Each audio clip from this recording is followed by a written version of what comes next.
महाराष्ट्रात सध्या जातीवाद खूप झगडे सुरू आहेत आणि मी पण बावनकुळेंना आणि देवेंद्रला म्हटलं की या वादात आपली अडचण होईल.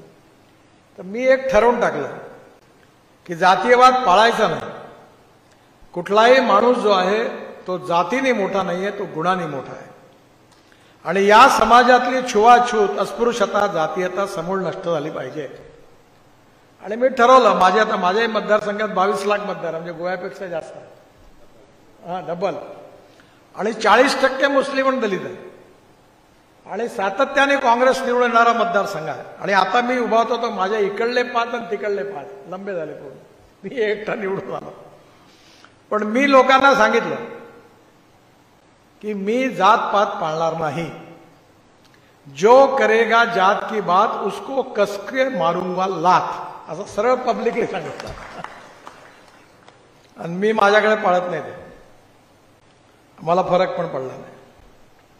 मी एकदा मुसलमानांनी माझ्याकरता संमेलन 10,000 लोक होते आणि मला आता मतं यावेळी कमी मिळाले, यावेळी थोडे मिळाले, मागच्या वेळी अजून कमी मिळाले. पण काही कारणाने त्यांनी सांगितलं आम्हाला वाटतं पण मत नाही देणार.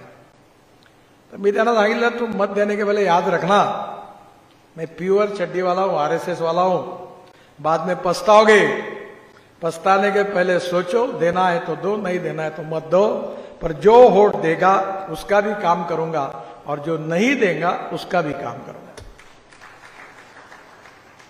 आपल्या पार्टीमध्ये आपला जो संस्कार आहे त्याला शॉर्टकट नाही आहे.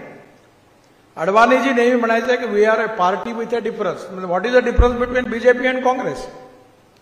आपलं वेगळेपण कशात आहे आणि हे वेगळेपण कशात आहे हे जर आपण लक्षात ठेवलं तर आपण नक्कीच पार्टी विथ अ डिफरन्स राहू.